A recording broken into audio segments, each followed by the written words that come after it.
Bismillahirrahmanirrahim. Assalamualaikum warahmatullahi wabarakatuh. How are you today, anak-anak Malim semua? Malim harap semuanya sehat-sehat aja ya. Tetap jaga kesehatannya.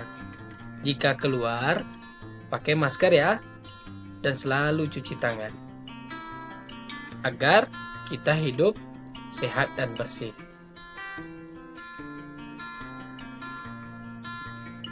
Sebelum memulai pelajaran, kita berdoa terlebih dahulu bersama-sama ya. Bismillahirrahmanirrahim.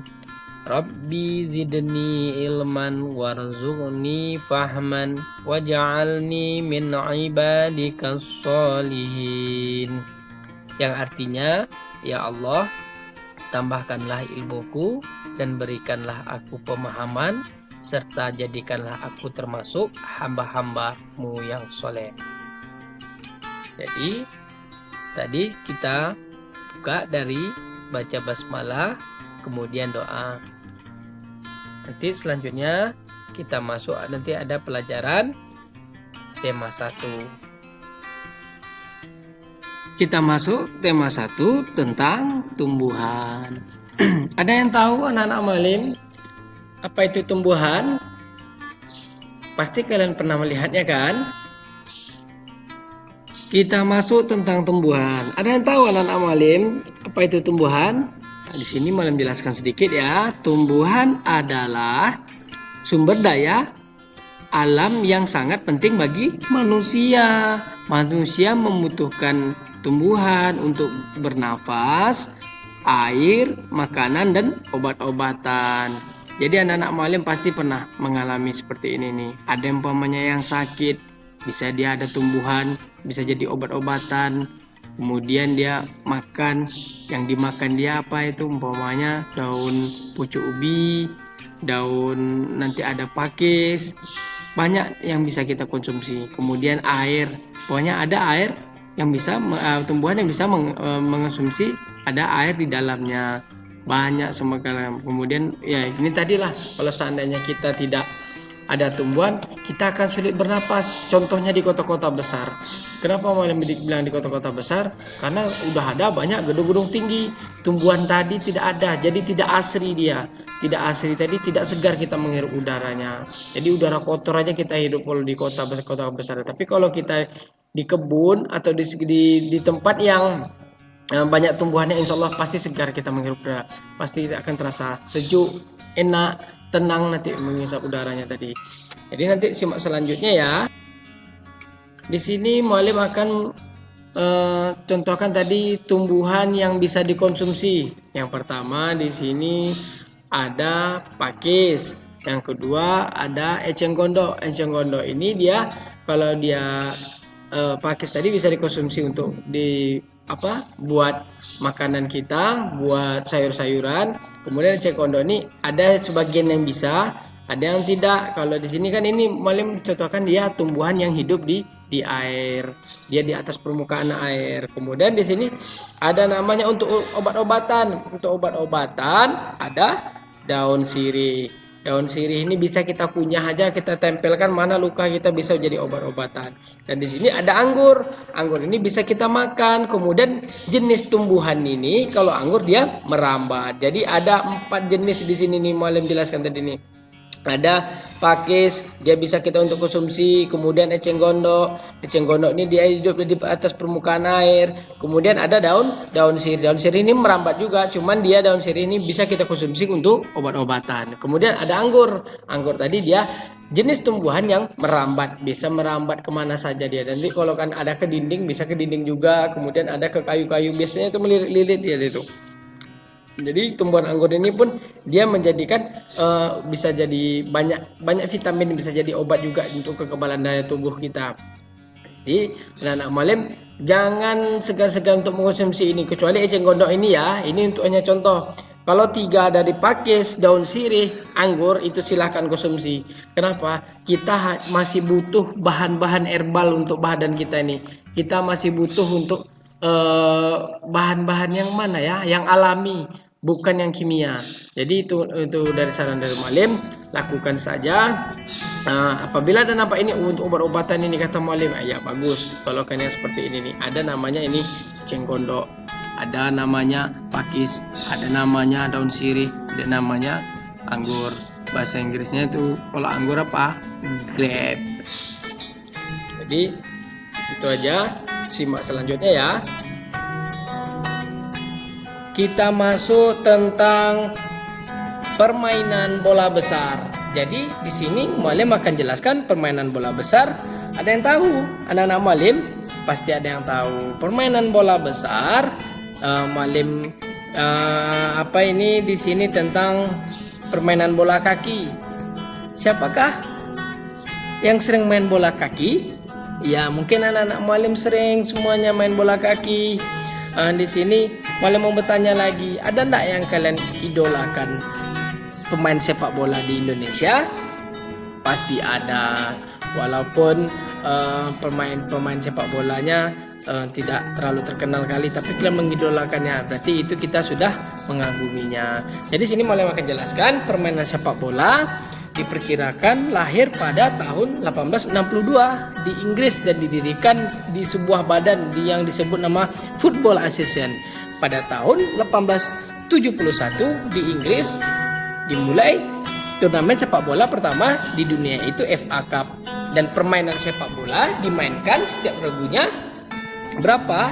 Ada 11 orang, masing-masing beregu berusaha memasukkan bola ke gawang lawan sebanyak-banyaknya. Di samping itu tiap regu juga harus mempertahankan gawang agar tidak kemasukan bola dari lawannya.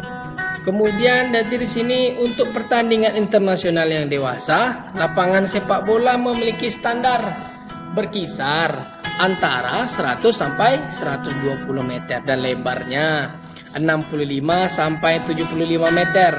Kemudian di bagian tengah dan di ujung lapangan terdapat area gawang yang berupa persegi 4 berukuran dengan lebar 7,2 meter dan tingginya 2,44 meter. Di bagian depan dari gawang untuk namanya ada area penalti. Area penalti ini berjarak dia 16 meter dari gawang. Jadi berjaraknya tuh untuk titik penalti untuk penembak kemudian ke gawang dia berkisaran 16 meter.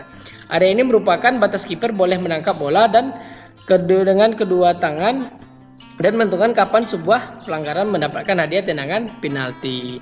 Kemudian lama pertandingan sepak bola berapa? Ya 2 kali 45 menit. Ketika perpanjangan waktu ada namanya babak tambahan 2 kali 15 menit.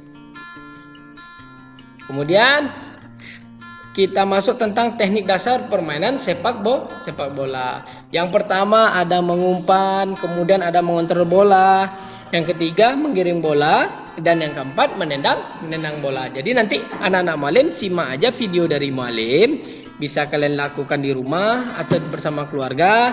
Suruh orang tua atau kakak atau abangnya menyuruhnya untuk apa? Memvideokan kalian di rumah. Jadi nanti simak aja video dari Mualim, ada nanti tentang video tentang permainan sepak bola.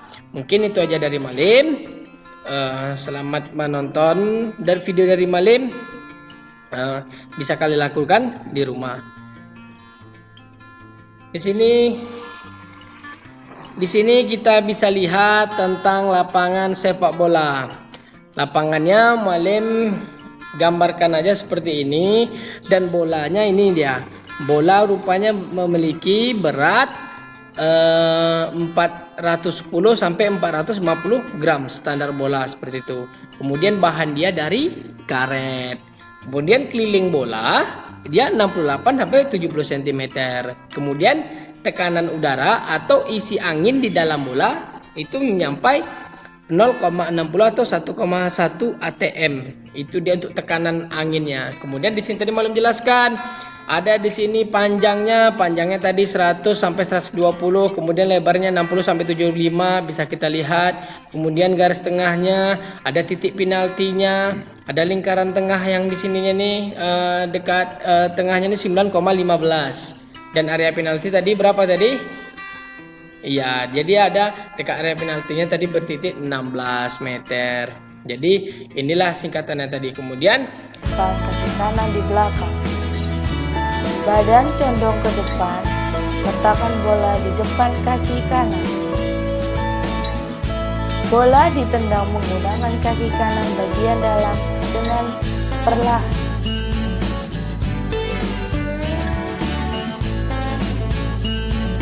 Menggiring bola menggunakan kaki bagian luar. Berdiri sikap melangkah, kaki kiri di depan, kaki kanan di belakang. Badan condong ke depan. Letakkan bola di depan kaki kiri bagian dalam.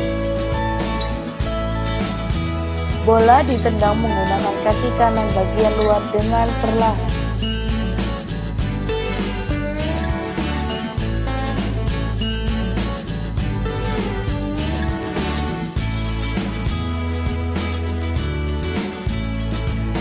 Menghentikan bola menggunakan kaki bagian dalam. Berdiri rileks, kaki kiri di depan, kaki kanan di belakang. Pandangan tertuju ke bola. Julurkan kaki kanan ke depan ke arah datangnya bola. Kaki ditarik kembali ke belakang.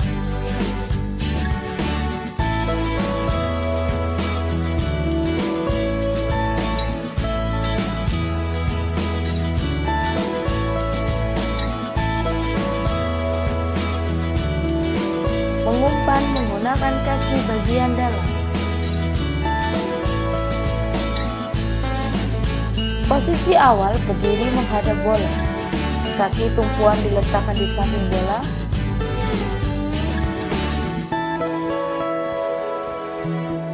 Kedua lengan agak terlentang. Pergelangan kaki yang akan digunakan menendang diputar keluar dan dikunci. Pandangan bertuju pada bola. Kaki ditarik ke belakang.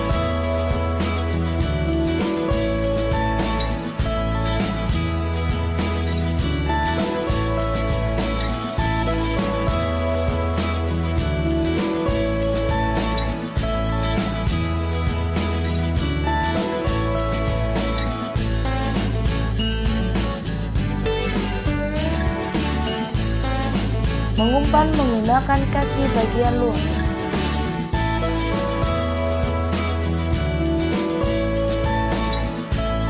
Satu, berdiri menghadap bola. 2, kaki tumpu diletakkan di samping bola. Ketiga, kedua lengan di samping badan. 4, pergelangan kaki diputar ke dalam dan dikunci.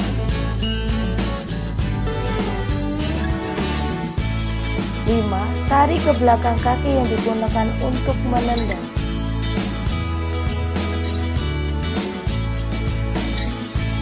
6, perkenaan kaki tepat pada bagian dalam bola.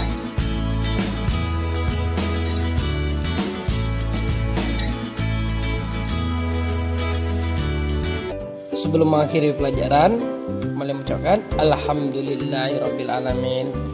Kemudian doa kafaratul majelisnya ya. Subhanakallahumma wa bihamdika asyhadu an la ilaha illa anta astaghfiruka wa atubu ilaik. Malam akhiri, assalamualaikum warahmatullahi wabarakatuh.